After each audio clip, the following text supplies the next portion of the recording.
তুতেনখামেনের দ্বিতীয় রত্ন, চতুর্থ পর্ব। আজকের তারিখ 22শে মার্চ 2025। শুরু করছি চতুর্থ পর্ব, তুতেনখামেনের দ্বিতীয় রত্ন। চারদিকে ঘন জঙ্গল, মাঝখান দিয়ে ছোট্ট এক ফালি পথ।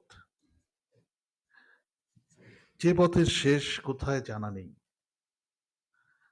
কিন্তু একজন সেই পথ দিয়ে একা একা বাইক নিয়ে এগিয়ে চলেছে। তার বাইকের ইঞ্জিনের শব্দ ছাড়া আর কোনো শব্দ শোনা যায় না। পাখির কলরব বা ঝিঝি পোকার ডাক, কোনো কিচ্ছু না। নিঃশব্দ কথাটির আইডিয়াল উদাহরণ পেতে হলে এই জঙ্গলে আসতে হয়। সেই নিঃশব্দতা ও বাইক ইঞ্জিনের একঘেয়ে ভটভট শব্দ ছাপিয়ে হঠাৎই মোবাইলের তারস্বর আর্তনাদ। যথারীতি বাইকের শব্দ গেল থেমে, বাইক আরোহীর গুরুগম্ভীর কণ্ঠস্বর শোনা যেতে লাগলো। বল, জিনিসটা আছে ঠিকঠাক? হ্যাঁ। কোটাক পাসে নিয়ে আসছিস তো? হ্যাঁ। পার্টি এসে গেছে, তাড়াহুড়ো করছে, বলছে ভারত ও ইজিপশীয় পুলিশ একসাথে কাজে নেমেছে। ওরা জিনিসটা নিয়ে যত তাড়াতাড়ি হোক আত্মগোপন করতে চাইছে। কোথায়? মনে হয় পথবাগিচায়। আচ্ছা, বুঝেছি। জিনিসটা পেয়ে যাবে। আমার মনে হয় আর একদিনের যাত্রা। আজকে রাতে কোথায় থাকবি? গুন্টুরে। বাহ, ভালো জায়গা। আচ্ছা, এখন রাখি। ওকে, বলে আমাদের বাইক আরোহী ফোন কেটে দিল। আবার শুরু হলো ইঞ্জিনের গর্জন। পথ চলা শুরু। আজকের গন্তব্য জানা আছে তার। দত্তবাবু, টায়ারের চিহ্নের ফরেন্সিক রিপোর্ট এলো কি? রয় স্যারের এই আচমকা প্রশ্নে দত্তবাবু যেন চেতনা ফিরে এলো। দুপুরের মাংস ভাতটা হজম করার লক্ষ্যে যে তন্দ্রা ভাবটা এনেছিলেন তিনি, তার 12টা বাজলো। না স্যার, ওরা তো এখনো কিছু জানালো না। ঠিক আছে, কি আর করা যাবে। ডিএসপি ফোন করেছিল, বললেন মিশরীয় পুলিশ ও ভারতীয় পুলিশ যৌথভাবে কিছু একটা তদন্ত করছে। সে ব্যাপারে মিশর থেকে একজন আসছে আমাদের এখানে। কোনোভাবে নাকি ওই পান্থশালার 3টি খুনের সাথে তাদের তদন্তের যোগসাজশ আছে। সে ব্যাপারেই কিছু প্রশ্ন করতে তারা চায়। ইজিপশীয় পুলিশের সাথে দোভাষী হিসেবে আরেকজন আসছেন।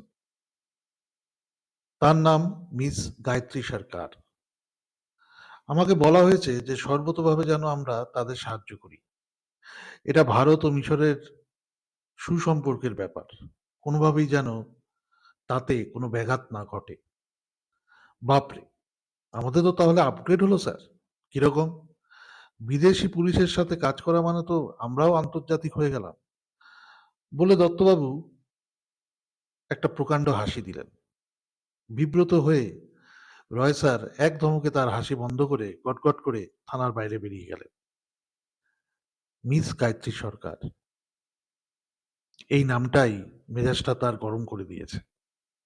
পুরানো অনেক কথা মনে পড়ছে তার। কলেজ লাইফের প্রেম, তারপর উন্নতির লোভে গায়ত্রীর তাকে রিজেক্ট করে দিল্লি চলে যাওয়া। কালে কালে গায়ত্রী শাসক দলের খুব কাছের লোক হয়ে ওঠে এবং সেই সূত্র ধরেই মিশরের ভারতীয় হাই কমিশনে দোভাষীর পদ পায়।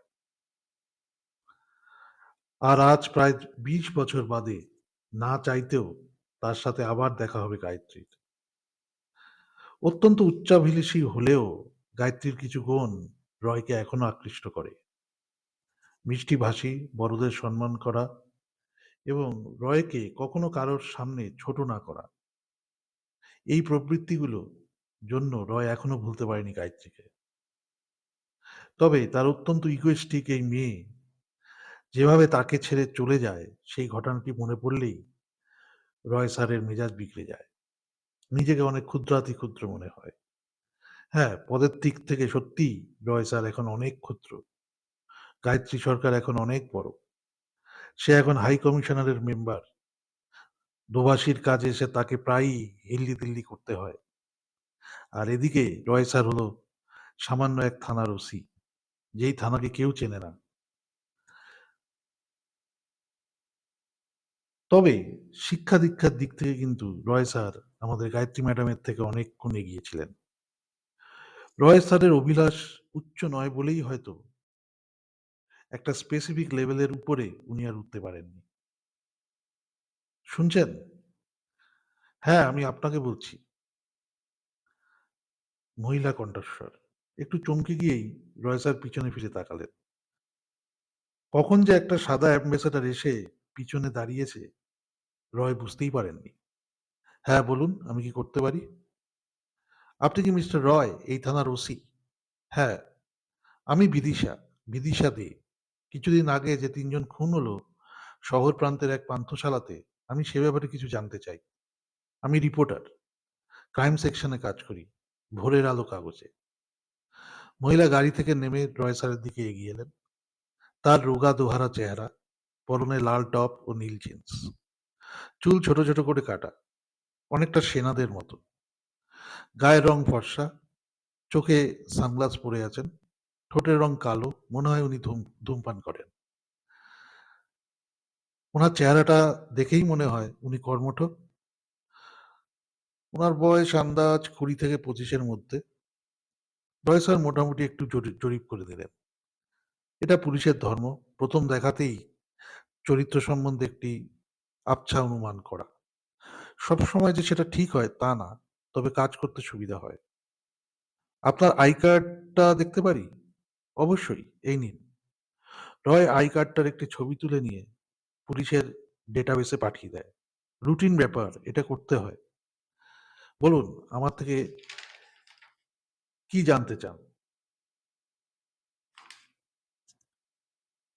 যে ৩ জন খুন হয় তাদের কি শনাক্ত করা গেছে?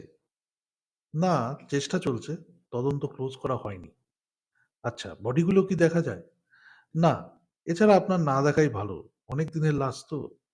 এখানে মর্গের শীততাপ নিয়ন্ত্রণ যন্ত্রটাও অত ভালো না। কাজেই বুঝেছি।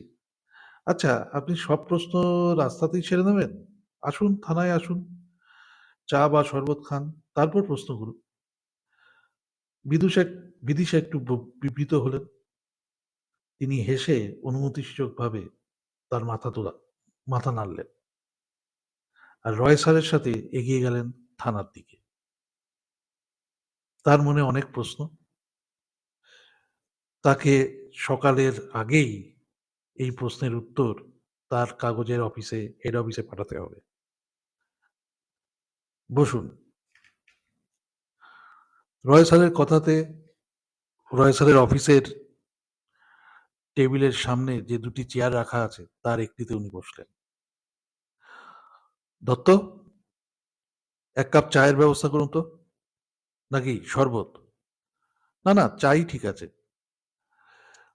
দত্ত, চায়ের ব্যবস্থা করো। যথাজ্ঞা স্যার, বলে হাবিলদার দত্ত চায়ের সন্ধানে বেরিয়ে গেলেন। কিছুক্ষণ বাদেই চায়ের ১ কাপ চা আর বিস্কিট এনে ম্যাডামের সামনে রাখা হয়। বিদিশা ম্যাডাম এতক্ষণ ধরে তার মোবাইলেই কুটকুট করছিলেন। তেমন একটা কিছু কথা উনি বলছিলেন না। রয় স্যার কিন্তু এই ম্যাডামকে খুব সন্তর্পণে এবং খুব মনোযোগ সহকারে পর্যবেক্ষণ করছিলেন। আচ্ছা ম্যাডাম। হ্যাঁ, বলুন স্যার। আপনি আসছেন কোথা থেকে? এই যে বললাম ভোরের আলো কাগজ থেকে। না, না, ভোরের আলো কাগজের তো অনেক শাখা। কোন শাখা থেকে আসছেন? আমি শিলিগুড়ি থেকে আসছি।